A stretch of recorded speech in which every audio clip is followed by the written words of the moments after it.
आपलं आयुष्य सुंदर करता येईल असा संदेश आज आपल्याला मिळाला आहे.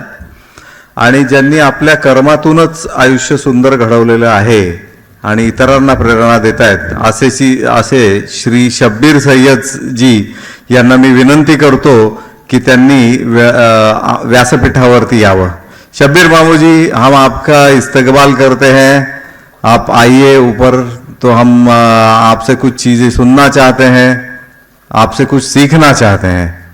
शब्बीर मामू जी, ज्याला साधी राहणी आणि उच्च विचारसरणी असं आपण पुस्तकातून वाचतो, कोणाचं तरी ऐकतो, ते प्रत्यक्ष जीवन आज आपल्याला शब्बीर मामूंच्या रूपाने बघायला मिळतंय. अत्यंत साधारण असे दिसणारे शब्बीर मामू आज आपल्यात येत आहेत. त्यांचं आपण स्वागत करूया.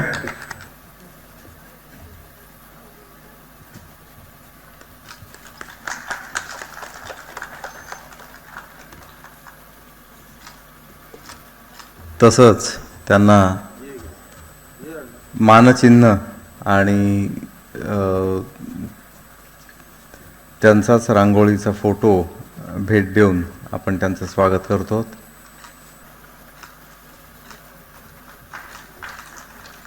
यांचा जीवनपट आज आपण उलगडतोय. पद्मश्री देशाचा चौथा सर्वोच्च पुरस्कार ज्यांना मिळालेला आहे. आणि आपण सगळे ज्या जगात जगतो तिथे आपण कितीतरी गोष्टींना अनन्यसाधारण महत्त्व देतो, जसं की शिक्षण, यश, पैसा. पण आज शब्बीर मामूंच्या रूपाने आपल्याला जे अतिथी लाभलेले आहेत ते खरं आपल्याला हे दाखवून देत आहेत की तुमच्या कामाची कदर होतच असते जर का ते निस्वार्थ भावनेने केलेलं असतं. आणि असे हे मामू आम्हाला सय्यद मामू आम्हाला जे भेटलेले आहेत यांच्यासाठी एकच वाक्य मी म्हणू शकते, विद्वंतच्च नृपत्वच्च नैव तुल्य कदाचन स्वदेशे पूज्यते राजा विद्वान सर्वत्र पूज्यते. याचा अर्थ विद्वत्ता आणि राजेशाही यांची तुलना कधीच होऊ शकत नाही. राजाला फक्त त्याच्या देशातच मान मिळतो. कुठलाही राजा असला तर फार तर फार, पूर्वी आता राजेशाही गेली त्यामुळे आपण असं म्हणू की राजाला फक्त देशातच मान मिळतो, त्याला जेवढे परिचित असतात तिथेच मान मिळतो. पण विद्वानांचा मात्र सर्वत्र आदर केला जातो. आणि असे हे मामू आम्हाला, तुम्हाला सांगण्यात मला विशेष आनंद होतोय की औरंगाबादच्या अतिशय जवळच्या जिल्ह्यात, ज्याची बाउंड्री लागलेली आहे की बीड जिल्ह्यातल्या शिरूर कासार हा एक तालुका आहे, तिथे दहिवंडी नावाचं एक गाव आहे. इतक्या छोट्या गावातल्या कामाची दखल भारत सरकारने घेतली आणि त्यांना पद्मश्री, भारतरत्न हा सर्वोच्च पुरस्कार आहे, विभूषण त्याच्यानंतर पद्मश्री हा चौथा सर्वोच्च पुरस्कार आहे, तो त्यांना मिळालेला आहे 2019 मध्ये. असे हे अतिथी आपल्याला लाभलेले, तर त्यांचं मनापासून आपण टाळ्या वाजवून स्वागत करूया अशी मी आपल्याला विनंती करते. ते स्वतः मितभाषी आहेतच म्हणून त्यांच्याबरोबर युसुफ भाई आज आलेले आहेत. ते त्यांचे धाकटे चिरंजीव आहेत, त्यांचीही मी परिचय करून देते आपल्याला की काही प्रश्नांना कदाचित आपल्याला युसुफ भाईंच्याकडनं उत्तरं घ्यावी लागतील. तर शैलेंद्र. युसुफ भाई, अपनी सीधी सादी देहाती भाषा में मैं आपसे कुछ सवाल करना चाहूँगा. ये सवाल जो है ये शब्बीर मामू जी के जीवन पट पर आधारित हम कुछ पूछना चाहते हैं आपसे. शब्बीर मामू साहब को ये गोसेवा का प्रेरणा कैसे हुआ? पहली बात तो मैं ये कहना चाहता हूँ, जब मामू का जन्म हुआ और जन्म होने के बाद उनकी जो माता जी थी उनका निधन हो गया. 3 महीने के थे जब वो, और निधन होने के बाद उनके जो पिताश्री थे हाथ से रोटी उन्हें खिलाए और माँ का दूध तो नहीं था उनको, उन्हें गाय का दूध पिलाया मामू को. जब से 3 महीने के थे जब से तो आज तक जो उनके खून में गाय का और मामू का जो रिश्ता है अभी तक तो है उनका, और वो रिश्ता आगे भी निभाने के लिए हम कोशिश करते हैं. क्या बात है. तो जैसे कि ये एक माँ बेटे का रिश्ता ही सैयद मामू साहब का है, ये गोसेवा करते हुए आपके इसमें आज मामू सैयद मामू के पास आपके पास आप कितनी गौ सेवा है करते हैं? अभी तो 100 तो 125 तक है गौ माता, और इसके आगे भी मामों ने किया, हमने किया, और हमारे आगे वाली पीढ़ी भी हमने अभी से उनको प्रशिक्षण देने के लिए, क्योंकि उन्होंने जो किया हम तो चलाएंगे, आगे बंद नहीं पड़ना चाहिए, इसलिए आगे वाली भी पीढ़ी हमारी अभी उसमें काम करती है. म्हणजे असं हे 3 पिढ्यातलं गोसेवेचं रक्षण करणं किंवा सेवा करणं चालू आहे. एक फार छान वाक्य मला मिळालं की आंख बंद करके माँ पर ही भरोसा किया जा सकता है और शायद हम गाय को इसीलिए माँ का दर्जा देते. आपण गो माता म्हणतो आणि सय्यद मामूंनी खरंच तिला माता समजून केलेलं आहे. त्यांच्याबद्दल खूप गोष्टी आपल्याला कळतील की ते कशा प्रकारे गायींची सेवा करतात, त्याच्यातनं काहीही अपेक्षा न ठेवता ते काम करतात. आणि त्यामुळे असं तर म्हणावंच लागेल की इंसान तो हर घर में पैदा होते हैं, बस इंसानियत कभी कभी जन्म लेती है और वो मामू के रूप में हमें यहाँ मिली है. तो मैं यूसुफ भाई आपसे, आपके घर में कितने लोग हैं आज की तारीख में? आपको भाई बहन कितने हैं वो सब बताइए. छोटे बड़े तो हमारे घर में सभी सदस्य 12-13 हैं. 12-13 लोग हैं. और आपको एक बड़े भाई साहब भी है और 2 बहनें, वो शादी हो गई उनकी, और आपके माताजी भी है. तो सबके सब लोग गाय की सेवा में ही जुड़े हुए हैं. हाँ, गाय की सेवा करते, खेती करते. आज एक गाय संभालना आर्थिक जो इकोनॉमिकल ये है, खर्चा बहुत होता है. तो ये इतने आपके पास जो 100-150 गायियाँ हैं, तो इनका पालन पोषण आप किस तरीके से करते हो? इनका पूरा खर्चा कैसा संभालते हो? खर्चा ऐसे कि डोंगर के ऊपर एक 22-23 साल पहले इनके पास से जो थोड़ा बहुत मुनाफा मिलता है उसमें ज़मीन लिया था हमने. डोंगर को चढ़ते बाजू में 2-4 किलोमीटर पे एक छोटा गांव है, तो उनके जानवरों की किस्मत से वहाँ पे तालाब हो गया है. तो धूपकाले में पानी की व्यवस्था वो तालाब पे हो जाती. 4-5 किलोमीटर जाना पड़ता है हर दिन. 2 वक्त का चारा और दाना पानी वो सभी जो बातें हैं, बाद में उनका दवाई हो गई, तो ये सब खर्चा आप कैसे मैनेज करते हो? दवाई का खर्चा भी कैसा है, पद्मश्री पुरस्कार मिल जाने के बाद शासन अगर कोई बीमारी आ गई तो पहले हमारे तालुके से ख्याल करता है. अगर यहाँ से कुछ हो गया, अगर सरकार बोलेगा इतना बड़ा पुरस्कार मिल गया तुम्हारे तालुक, या बीमारी से जानवर मरते थे, अधिकारी कर्मचारी क्या करते हैं, उसलिए वो भी आगे हो जाते कुछ होने के बाद, तो पहले हमारे तक आते. ये तो बात हो गई पद्म पुरस्कार मिलने के बाद में. इसके पहले आप ये सब खर्चा पानी किस तरीके से करते? ये कि आप सैयद मामू साहब का ये पूरा निस्वार्थ सेवा है, तो ये खर्चा जो है ये आपके फैमिली ने कैसा निभाया है पुरस्कार मिलने के पहले? पुरस्कार मिलने के पहले और पुरस्कार मिलने के पहले जो हालत थी आज वही हालत है, उसमें कुछ बदल नहीं हुआ. मगर हमारे अंदर है तो थोड़ी सी हिम्मत बढ़ गई. पहले सूखा गिर जाने के बाद डर लगता था, अभी सूखा गिर जाने के बाद डर नहीं लगता, क्यों शासन तक जा सकते. शासन ने ख्याल नहीं किया, पत्रकारों ने कुछ किया तो बदनामी होगी सरकार की. तो हमारा कैसे पहले अभी छावनी में जाना पड़ता था, 100-150 जानवर का वो काम करने के लिए बहुत तकलीफ होती थी. सूखा गिर जाने के बाद तो रात में नींद भी नहीं आती थी. 4-5 महीना धूपकाला जाने का फिर कैसा होगा. अभी फायदा इतना हो गया कि जो छावनी में चारा मिलता था जानवर को, शासन को अर्ज किया तो घर पे ला के देते. खरं तर ही गोष्ट म्हणजे पब्लिकली सांगावी की नाही असं आम्हाला वाटत होतं, पण त्यांच्या जीवनातला एक अविस्मरणीय प्रसंग म्हणून तुमच्याशी शेअर करावासा वाटतोय की जेव्हा त्यांना पद्मश्री पुरस्कार कसा मिळत असतो असा प्रश्न आपल्यातल्या प्रत्येकाच्या मनात आज आहे की कशा प्रकारे मिळत असतं. आम्हाला सुद्धा माहिती नव्हतं हे की कसं असतं.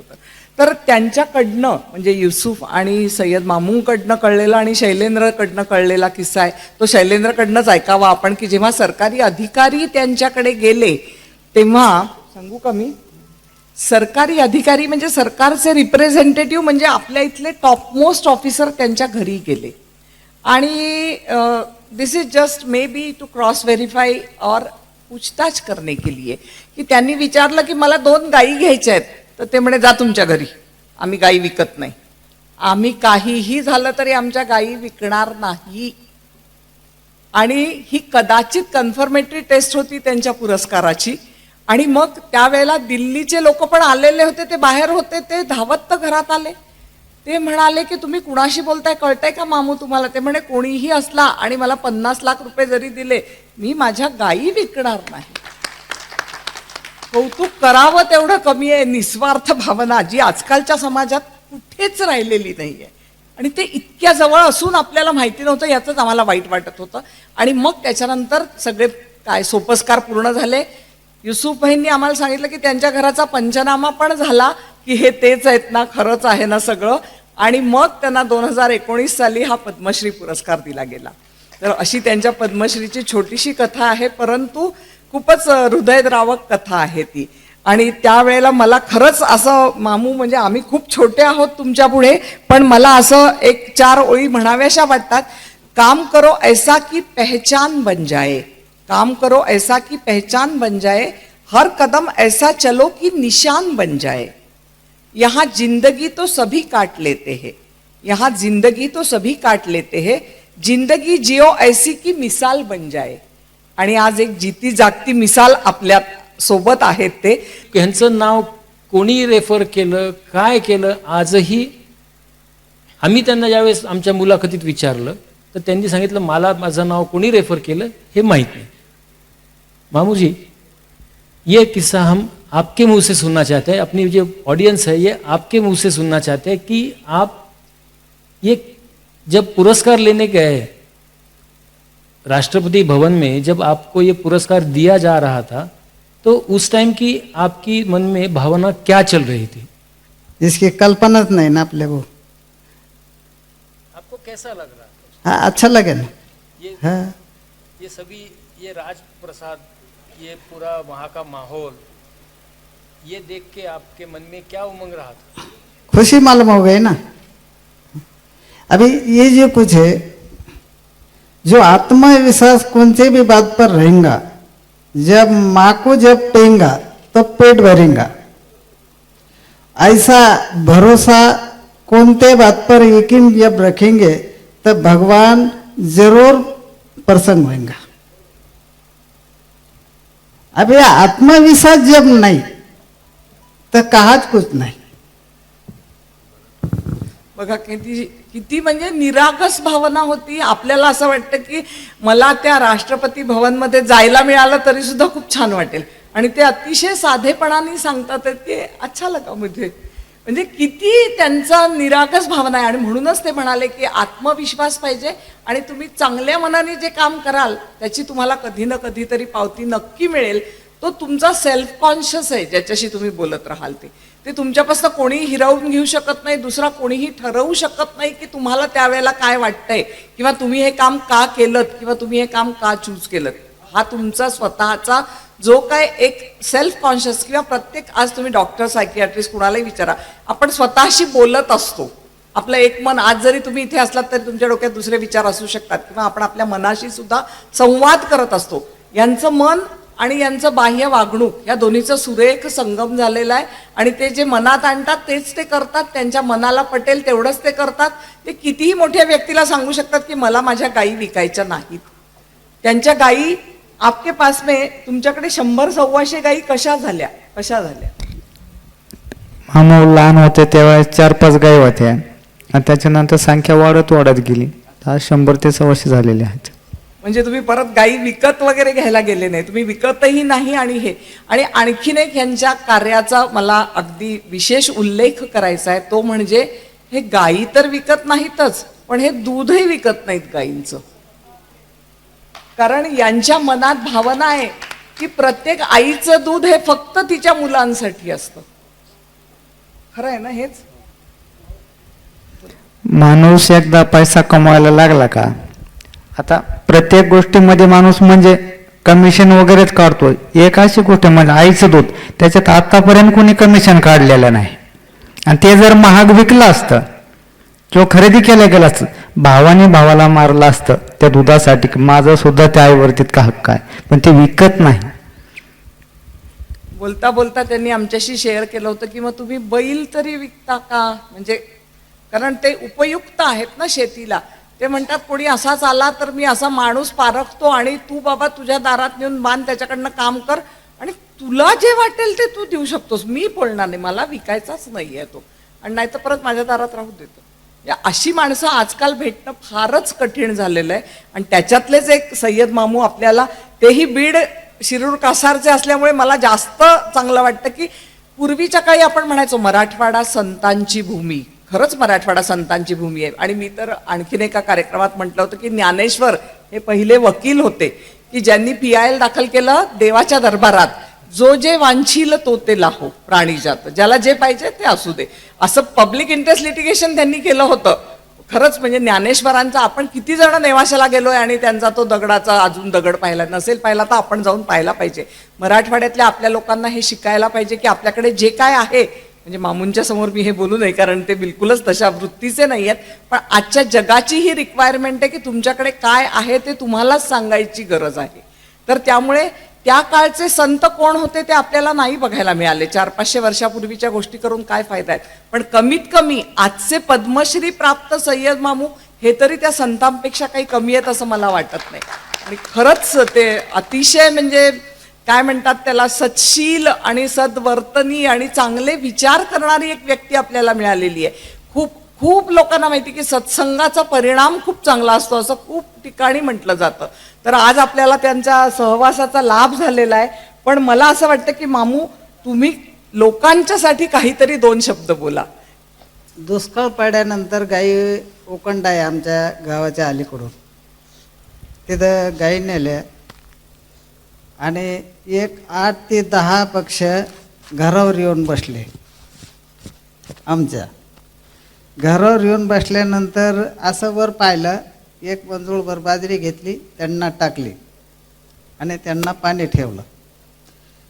पाणी ठेवल्यानंतर ते दुसरे दिवस 100 आले. म्हणलं आता देवसुद्धा आपलं सत्व पाहतोय. गायची तऱ्हा अशी आणि ह्या पक्ष्यांनी सुद्धा उचलून धरली. ते पुन्हा टाकले, आदली बार टाकले, तेवढं खाल्लं त्याने. कारण दुसरे दिवस लगेच 100चे 500 आले.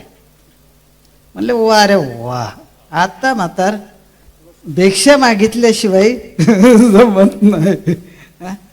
ते टाकलं, 4 टोपले टाकले आणि मग तर 10,000च्या पुढं येऊ लागले. मग थोडंसं हापाकलं. अरे म्हणलं आता हे जरा अवघड खेळ झाला. मग थोडं गावात माहिती दिल्यानंतर त्यांनी बी म्हणलं हे दुष्काळामुळं माझं काय खरं तुम्हाला पटायचं नाही, म्हणजे बरोबर लेकरं बाळाला पोट भरायमुळं हे काहीतरी शाळाच आलेली, तुम्ही काही देऊ नका पण लांबून पहा आणि मी काय करतो हे पहा. मग त्या मुलाला एक गोणी आणायला लावली आणि त्यांना बी म्हणलं ते एवढी टाका. टाकली त्यांनी आणि म्हणलं एवढ्या खात्यान का. म्हणलं आता हे तुमच्या समोर टाकतो, ते एवढे कशाचे खाते ते, पण ते थोडं पहा. तेवढं खाल्ल्यानंतर त्यांना म्हणलं ते तर बघा जरशिक. म्हणले एक नाही राहिलं जाणार. मग त्यांनी म्हणले हे खरोखरी. आता ते टाकल्यानंतर रानात पाणी मोरा करता हरणा करता काही वर पहाडावर राहणे तिथं सुरू केलं.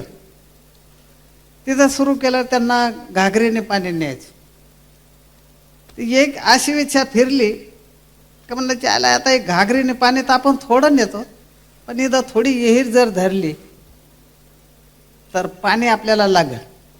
तर ते दुसरे लोक म्हणा नदीला पाणी नाही, नळाला पाणी नाही, छावण्या सुरू झाल्या. आणि म्हणजे तू काय येडा आहे का काय. म्हणलं येडा नाही, ते देवाला द्यावं लागेल. मी जर माझ्या बागायती करण्याकरता काही हिताकरता करीत असेल तर देव देणार नाही. पक्षाकरता का नाही द्यायचा. ते धरलं तर त्याच्यात भयंकर पाणी लागलं, पण त्याच्यातलं जे आवाज घेतला तर ते पैसे काढण्यामुळे पैसे बी नाही आपल्याजवळ. गायचं बघायचं का पक्षाचं बघायचं का कुठं बघायचं, ते तसंच आतापर्यंत पडलं. पण पाणी 3 दुष्काळ झाले तरी पाणी ते काही हटलं नाही. पण त्याच्या पलीकडे जे गोष्ट आहे की बाजरी जर पेरली त्या पक्षाला मीठ टाकतो, पण पक्षाला एवढं जर 10-20 क्विंटल टाकून जर घरात एवढं दाणे हाय म्हणजे हाय, दाणे काय हटत नाहीत. मग आता एवढं मिळतं अजून काय करायचं? श्रीमंती नकोय मला, पक्षाचं काम बघताय, जनावरच बघतो. काय करायचं? माडी नको, काय नको, काय नको, बस झालं. त्या छोट्याशा वेळात त्यांनी केवढा संदेश दिलाय आपल्याला सगळ्यांनाच अगदी. आणि ह्याच्या पुढे काही म्हणजे परत मी बोलायची तर प्राज्ञा ठेवू शकत नाही, कारण की त्यांनी ते प्रूव्ह केलंय, त्यांच्या स्वतःच्या कृतीतनं प्रूव्ह केलेलं आहे. पण ह्याच्यात दोन गोष्टी आपण लक्षात घ्यायला पाहिजे, की त्यांचा आत्मविश्वास होता आणि त्यांचा देवावरही तेवढाच विश्वास होता. आज आपल्या इथे सगळे बसलो तरी आपला तेवढा देवावर विश्वास आहे का? 100 लोक जातात म्हणून तुळजापूरला मी पण जाते, पण म्हणजे 100 लोक जातात म्हणून जाते ना. तू काय जाऊन काहीतरी मागते, ते म्हणतात नको मला काही, पक्षाला दिलं ना पाणी, हरणांना मिळालं ना पाणी, गाईंना मिळालं ना बस, मला माडी नको, मला काही नको, मला काही नको. खरंच आहे, उगच नाही त्यांचं सरकारने दखल घेऊन पद्मश्री त्यांना दिलेली आहे. आणि म्हणजे मला यांचं अजून एक कौतुक करावं असं याच्यासाठी वाटतं, की जे कोणी इथे आहेत त्यांना सगळ्यांना माहिती की आपण सत्यनारायणाची पूजा करतो, त्यावेळेला एक संकल्प सोडतो. त्यावेळेला आपण म्हणतो की द्विपाद चतुष्पाद सहित असं म्हणत असतो, की जी काय माझी मनोकामना आहे ती पूर्ण होऊ दे आणि माझ्या घरातले द्विपाद म्हणजे माणसं जे कोणी आहेत आणि चतुष्पाद सहित तर ते आचरणात आणतात आहे. आधी केले मग सांगितले अशा प्रकारची व्यक्ती आज आपल्याला लाभलेली आहे.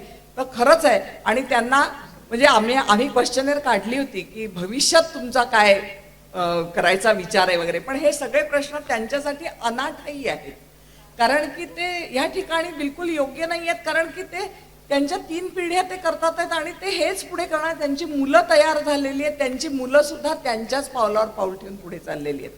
आणि मामू मला एवढंच म्हणायचं आहे की उद्या जर का पक्षांच्यासाठी काही असेल तर नक्कीच दुसरी पद्मश्री पण तुम्हाला देण्याची प्रोव्हिजन असेल तर मिळायला पाहिजे. आणि त्यावेळेला आम्ही सगळे औरंगाबादकर तुमच्या पाठीशी राहू अगदी, की काय आहे ते.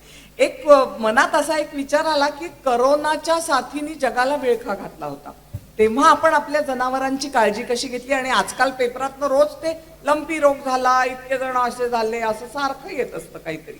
तर त्याचा काही आपल्याला त्रास झाला का? लंपी रोग आहेत जास्तीचं सांगायचं म्हणजे की संकरित जनावरं असतात ते नाजूक असतात आणि आपले देशी जनावरं असतात ते निब्बर असतात, मग पाडावरती त्याच्यावरती त्यांना. नाही खरंच आहे हे की बाबा तुमचं म्हणजे काय, तुमच्या हाताला यश आहे असं जे म्हणतात तसं तुमचं चाललेलं आहे, की खरंच आहे तुमची जनावरं पण तुम्हाला तेवढी साथ देतात आहेत. आम्ही मामूंना आत्ता ते आमच्यात होते तेव्हा एक प्रश्न विचारला होता की तुम्ही तुमच्या गायींची नावं ठेवलीत का हो? तर ते हसले.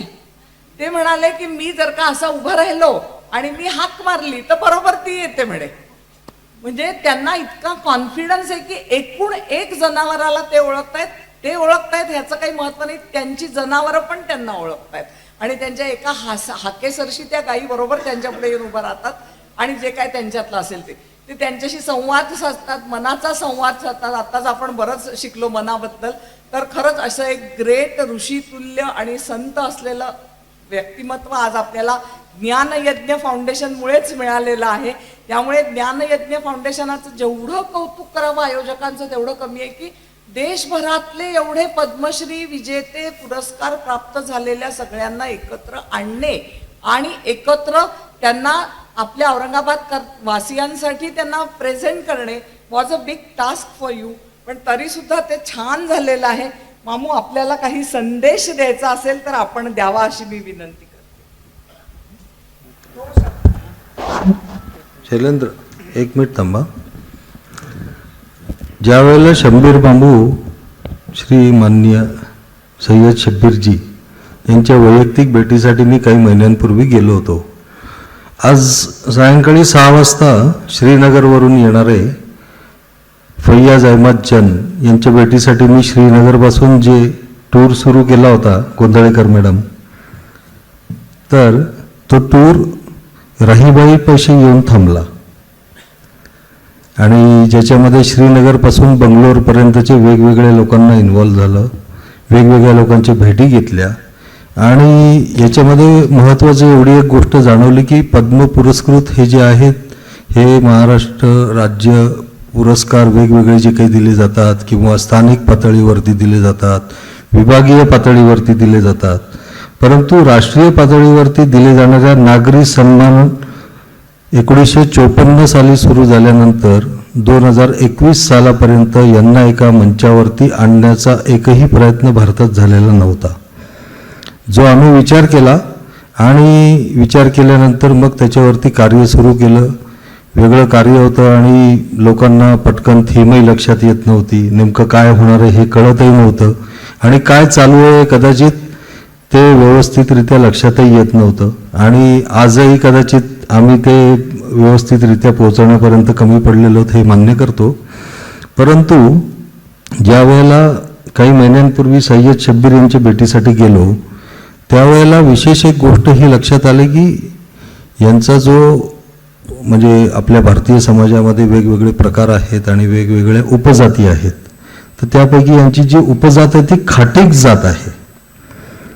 तर खाटीक जात म्हणजे यांचा मूळ व्यवसाय हा जनावरं कापण्याचा व्यवसाय आहे आणि जनावरं कापून लोकांना मांस उपलब्ध करून देण्याचा व्यवसाय आहे. आणि वेगळ्या अर्थाने जर म्हटलं तर माणूस हा एकमेव प्राणी आहे जो इतराच्या मातेचं दूध पितो. तर म्हणून गोमाता आपण त्या अर्थाने संबोधलेला आहे. आणि काही ठिकाणी असं पण संबोधलेलं आहे की जो गाईचं दूध पितो, म्हशीचं दूध पितो हा शुद्ध शाकाहारी नव्हे. तर खाटीक जातीचे असून श्री सय्यद शब्बीर यांनी एवढी मोठी गोसेवा केलेली, एवढी मोठी माता सेवा केलेली आहे की म्हणजे त्यांचा मूळ व्यवसाय जर पकडला तर मांस विक्रीचा व्यवसाय, परंतु तो एकही गाय किंवा एकही बैल ते बाहेर कुठेही देत नाहीत व ज्याच्यामुळे त्यांचं काय म्हणतात की मांसाहारासाठी ती गाय किंवा बैल उपलब्ध होऊ शकत नाही. जी गोंधळकर मॅडम.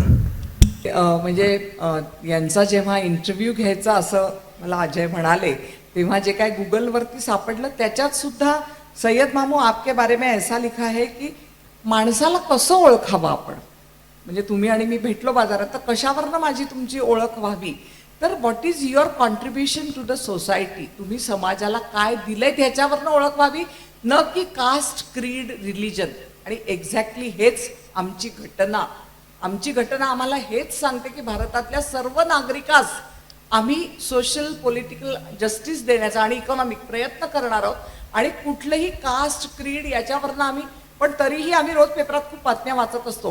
पण मामूंचा स्वतःचा विश्वास हा आहे की इंसानियत के नाते ही इंसान को पहचानना चाहिए, बस. बाकी कुठलंही काहीही कारण असू नये की एका माणसाने एका माणसाची कशी ओळख ठेवावी. तर मामू आपण फार छान, अतिशय छोट्याशा शब्दात थोडक्यात अगदी आपण जे सांगितलं आणि जो काय संदेश दिलाय आम्हाला की देवावरती पण विश्वास पाहिजे आणि तुम्ही एवढं जे गायींच्यासाठी काम केलेलं आहे. आणि आता अजयनी क्लॅरिफाय केलं की ते सहसा आपण आजकाल कुणाला जात विचारत नाही आणि हे स्वतः तसे नसल्यामुळे आम्ही त्या ह्याच्यात शिरलो नव्हतो. परंतु हे विशेषत्वाने उल्लेख करायची गरज होती की खाटीक असून सुद्धा बाय बर्थ नको. आपल्या आपण प्रत्येक जण एका घरात जन्मलो, त्याच्यात आपलं काय कर्तृत्व आहे. मी ब्राह्मणांच्या घरात जन्मले, माझं काहीच कर्तृत्व नाही आहे त्याच्यात, पण तरी मी मिरवताना मिरवते.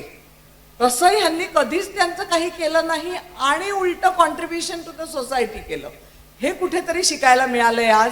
तो त्यामुळे तहे दिल से हम आपके शुक्रगुजार हैं मामू, आप यहाँ पे आए, हम सब लोगों को आपने संबोधित किया और कुछ बातें आप करना चाहते हो तो आप कर सकते हो. बिल्कुल आपको समय की पाबंदी नहीं है, आपके वास्ते समय रुक सकता है.